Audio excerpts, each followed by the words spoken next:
कलाकार आपली भूमिका निभावत असताना त्या भूमिकेशी समरस होतात. मात्र ते त्यांच्या खऱ्या आयुष्यात कधीकधी भयानक परिस्थितीतून जात असतात. ह्याची काहीच कल्पना प्रेक्षकांना नसते. असंच काहीसं अभिनेत्री नियती राजवाडे यांच्याबरोबर घडलं आहे. पडद्यावर आपल्या अभिनयाने सर्वांची वाहवा मिळवणाऱ्या अभिनेत्रीने अनेक भयानक संकटांना धीराने तोंड दिलं आहे.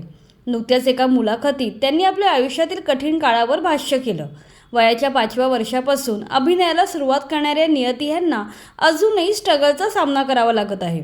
आर्थिक अडचणीमुळे त्यांना राहते घर विकावे लागले.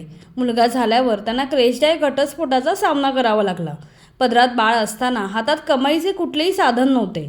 यावेळी अनेक वेळा त्यांना जीवन संपवून टाकावे असे वाटत होते. मात्र पदरातील लहान मुलाकडे पाहून त्यांनी लढायचे ठरवले. आज ते आपल्या नशिबाशी लढत खंबीरपणे आपल्या मुलाचे संगोपन करत आहेत. चला तर जाणून घेऊया त्यांची संघर्षमय जीवन कहाणी. नियती राजवाडे यांनी नुकत्याच एका मुलाखतीमध्ये बालपण, लग्न, घटस्फोट आणि मूल याबद्दल सविस्तर सांगितलं आहे. त्यांनी वयाच्या 5व्या वर्षापासून अभिनय करण्यास सुरुवात केली होती. बालवयातच त्यांनी अनेक नाटकात छोट्या मोठ्या भूमिका बजावल्या. पुढे फॅमिली नंबर 1 या हिंदी मालिकेतून त्यांना मोठा ब्रेक मिळाला. 1998 ते 2003 अशी 5 वर्ष त्यांनी या मालिकेत काम केलं. करिअरची अशी दमदार सुरुवात होऊनही पुढे त्यांना काम मिळवायला झगडावे लागले. या काळात त्यांनी लबाड कुठली, लंडनचा जावई, नो प्रॉब्लेम या चित्रपटांमधून महत्त्वाची भूमिका साकारली. मात्र हे सिनेमे बॉक्स ऑफिसवर आपला प्रभाव दाखवू शकले नाही. शेवटी आव्हानात्मक भूमिका मिळत नसल्यामुळे त्यांनी काही काळ अभिनयातून ब्रेक घेतला. या काळात त्यांनी लग्नही केले. मात्र याचवेळी त्यांना कॉमेडी एक्सप्रेस या मालिकेत काम करायची ऑफर आली. संसाराकडे लक्ष द्यायचे की करिअर करायचे असा प्रश्न त्यांना पडला. यावेळी त्यांना त्यांच्या सासूने अभिनयात पुनरागमन करण्यासाठी प्रोत्साहन दिले. तू माझी मुलगीच आहेस, तू तुझी आवड जप असे त्या म्हणाल्या. याचवेळी त्यांना ये रिश्ता क्या कहलाता है या हिंदी मालिकेतही काही काळ काम करायची संधी मिळाली.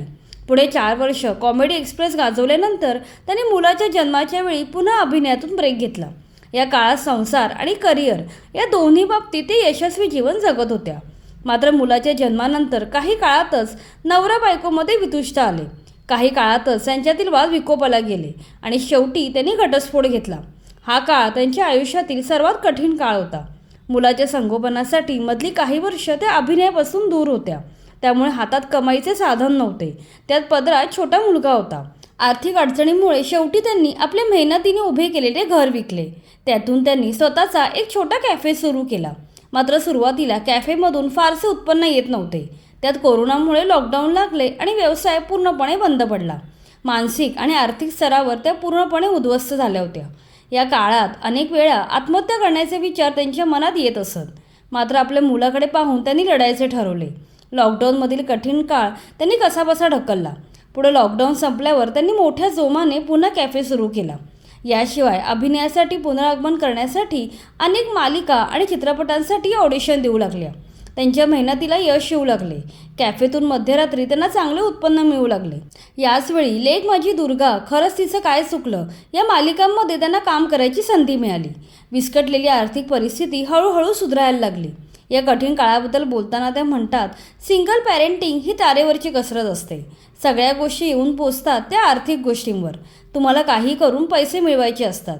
आपल्या मुलाच्या भविष्याचा विचार करायचा असतो. याच गोष्टीने मला लढण्याचे बळ दिले. यातूनच मी काम मिळवण्यासाठी धडपड करू लागले. देवाच्या दयेने आता मी या साऱ्यातून बाहेर पडली आहे. पुन्हा लग्न करण्याविषयी विचारले असता त्या म्हणाल्या, प्रेमाला आता मी आणखी संधी देऊ शकत नाही. आता रिलेशनशिपवर विश्वास नाही राहिला आणि आता माझा मुलगा ही माझी जबाबदारी आहे. त्याला जास्तीत जास्त वेळ देणं हे माझं कर्तव्य आहे. याशिवाय मला माझ्या मुलाबद्दल विश्वास आहे. तो आता 10वीत आहे. आपल्या आईचा संघर्ष त्याने जवळून पाहिला आहे. तो म्हणतो, आई तू ठेवशील तसा मी राहीन, पण तुझ्यासोबतच राहीन. मग मला अजून काय पाहिजे. आता माझं वय 45 आहे आणि अजूनही संघर्ष सुरूच आहे. आता माझे गुजराती नाटक चालू आहे. एक मराठी मालिका चालू आहे. शिवाय कॅफेसुद्धा उत्तम चालू आहे. आता लवकरात लवकर स्वतःचे घर घेणे हे माझं स्वप्न आहे. अशा प्रकारे नियती राजवाडे यांनी आपल्या मुलाखतीत आयुष्यातील कठीण प्रसंगावर मन मोकळ्या गप्पा मारल्या. सध्या त्या तारिणी या मालिकेत आणि ऐश्वर्या ब्युटी पार्लर नावाच्या गुजराती नाटकात काम करत आहेत. आता त्यांनी आपल्या कठीण काळावर पूर्णपणे मात केली आहे. अनेकांना वाटतं की कलाकारांचं आयुष्य सोपं असतं, पण पडद्यामागे प्रत्येक कलाकारांची संघर्षाची मोठी कहाणी असते. आता नियती राजवाडे आपला व्यवसाय, अभिनय या गोष्टी सांभाळून खंबीरपणे आपल्या मुलाचे संगोपन करत आहेत.